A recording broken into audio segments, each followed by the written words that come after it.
Hi friends, welcome back to my channel HNTfarmhouse. ಎಲ್ಲರಿಗೂ ಶ್ರೀರಾಮನವಮಿ ಹಬ್ಬದ ಶುಭಾಶಯಗಳು. ನಾನಿವತ್ತು ಶ್ರೀರಾಮನವಮಿ ಪ್ರಯುಕ್ತವಾಗಿ ಬೇಲದ ಹಣ್ಣಿನ ಪಾನಕ ಹಾಗೆ ಕಡಲೆಬೇಳೆ ಕೋಸಂಬರಿನ ಹೇಗೆ ಮಾಡೋದು ಅಂತ ತೋರಿಸ್ತಾ ಇದ್ದೀನಿ. ಮೊದಲಿಗೆ ನಾನಿಲ್ಲಿ ಒಂದು ಬೇಲದ ಹಣ್ಣನ್ನು ತೊಗೊಂಡು ಅದನ್ನು ಮಿಕ್ಸಿ ಜಾರ್ಗೆ ಹಾಕ್ಕೊತಾ ಇದ್ದೀನಿ. ಮಿಕ್ಸಿನಲ್ಲಿ ರುಬ್ಕೊಂಡಾದರೂ ಮಾಡ್ಬೋದು, ಮುಂಚೆ ಎಲ್ಲ ಹಾಗೇ ಕೈಯಿಂದ ಕಿವುಚಿ ಮಾಡ್ತಾಯಿದ್ರು, ಹಾಗೆ ಬೇಕಾದರೂ ಮಾಡ್ಕೋಬೋದು. ಮಿಕ್ಸಿನಲ್ಲಿ ರುಬ್ಬಿದ್ರೆ ಚೆನ್ನಾಗಿರುತ್ತೆ ಅಂತ. ಸಾಮಾನ್ಯವಾಗಿ ಬೇಲದ ಹಣ್ಣಿನ ಪಾನಕ ಮಾಡೋದು ಎಲ್ಲರಿಗೂ ಗೊತ್ತೇ ಇರುತ್ತೆ, ಆದರೂ ತೋರಿಸ್ತಾ ಇದ್ದೀನಿ ಗೊತ್ತಿಲ್ಲದೆ ಇರೋರಿಗೋಸ್ಕರ. ಹಾಗೆ ಇಲ್ಲಿ 2 ಏಲಕ್ಕಿನ ಸೇರಿಸ್ಕೊಂಡು ಸ್ವಲ್ಪ ನೀರನ್ನು ಹಾಕ್ಕೊಂಡು ರುಬ್ಕೊತಾ ಇದ್ದೀನಿ. ನಾನು ಸ್ವಲ್ಪ ತರಿಯಾಗಿಯೇ ರುಬ್ಕೊಂಡಿದ್ದೀನಿ, ಯಾಕಂದರೆ ಆ ಬೇಲದ ಹಣ್ಣಿನ ಪಲ್ಪೆಲ್ಲ ಬಾಯಿಗೆ ಸಿಗ್ತಾ ಇದ್ದರೆ ತುಂಬ ಚೆನ್ನಾಗಿರುತ್ತೆ ಅಂತ. ಈಗ ಅದನ್ನೆಲ್ಲ ಒಂದು ಪಾತ್ರೆಯನ್ನು ತೊಗೊಂಡು ಅದಕ್ಕೆ ಟ್ರಾನ್ಸ್ಫರ್ ಮಾಡ್ಕೊತಾ ಇದ್ದೀನಿ. ಎಲ್ಲನೂ ಹಾಕಿದಾದ್ಮೇಲೆ ಕನ್ಸಿಸ್ಟೆನ್ಸಿನ ನೋಡಿಕೊಂಡು ನೀರನ್ನು ಆ್ಯಡ್ ಮಾಡಬೇಕಾಗತ್ತೆ.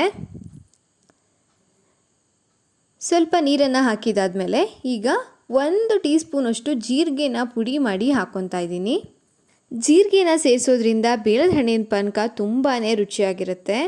ಹಾಗೆ ನಾನಿಲ್ಲಿ 1 ಬೌಲಷ್ಟು ಆರ್ಗ್ಯಾನಿಕ್ ಬೆಲ್ಲನ ಸೇರಿಸ್ಕೊತಾ ಇದ್ದೀನಿ. ನೀವು ನಿಮ್ಮ ಮನೇಲಿ ಯಾವ ಬೆಲ್ಲ ಇದೆಯೋ ಅದನ್ನು ಯೂಸ್ ಮಾಡ್ಕೋಬೋದು. ಆನಂತರ 1 ಚಿಟಿಕೆ ಉಪ್ಪನ್ನು ಸೇರಿಸ್ತಾ ಇದ್ದೀನಿ.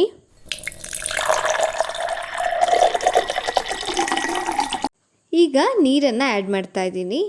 ಬೇಲದ ಹಣ್ಣಿನ ಪಾನಕ ಸಾಮಾನ್ಯವಾಗಿ ದೇವಸ್ಥಾನದಲ್ಲೆಲ್ಲ ನೀವು ಕುಡಿದಿದ್ರೆ ಗೊತ್ತಾಗ್ಬೋದು ಎಷ್ಟು ತೆಳ್ಳಗೆ ಮಾಡಿರ್ತಾರೆ ಅಂತ. ದೇವಸ್ಥಾನದ ಶೈಲಿಯ ಬೇಲದ ಹಣ್ಣಿನ ಪಾನಕ ರೆಡಿ ಆಯಿತು. ಈಗ ಕಡಲೆಬೇಳೆ ಕೋಸಂಬರಿನ ಹೇಗೆ ಮಾಡೋದು ನೋಡೋಣ ಬನ್ನಿ.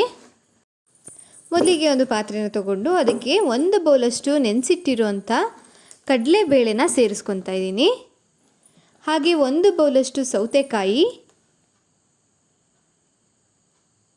ಆನಂತರ 1 ದೊಡ್ಡ ಸೈಜ್ನ ಆನಿಯನ್ನ ಸಣ್ಣದಾಗಿ ಹೆಚ್ಚಿಟ್ಕೊಂಡಿದ್ದೆ, ಹಾಗೆ 1 ಮೆಣಸಿನಕಾಯಿಯನ್ನು ಕೂಡ ಹೆಚ್ಚಿಟ್ಕೊಂಡಿದ್ದೆ, ಅದನ್ನು ಕೂಡ ಸೇರಿಸ್ತಾ ಇದ್ದೀನಿ.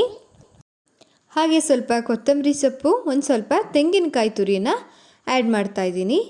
ಆನಂತರ ರುಚಿಗೆ ತಕ್ಕಷ್ಟು ಉಪ್ಪನ್ನು ಸೇರಿಸ್ಕೊಳ್ಳೋಣ.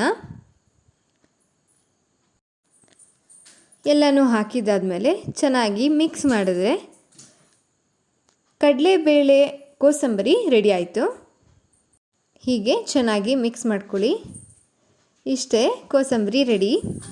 ಯಾರೆಲ್ಲ ರಾಮನವಮಿನ ಆಚರಿಸ್ತೀರಾ ಎಲ್ಲರೂ ಕೂಡ ನಾಳೆ ಬೇಲದ ಹಣ್ಣಿನ ಪಾನಕ ಹಾಗೆ ಕಡಲೆಬೇಳೆ ಕೋಸಂಬರಿನ ಮಾಡಿ ಹಾಗೆ ಹೇಗಿತ್ತು ಅಂತ ಕಾಮೆಂಟ್ ಮಾಡಿ ತಿಳಿಸಿ.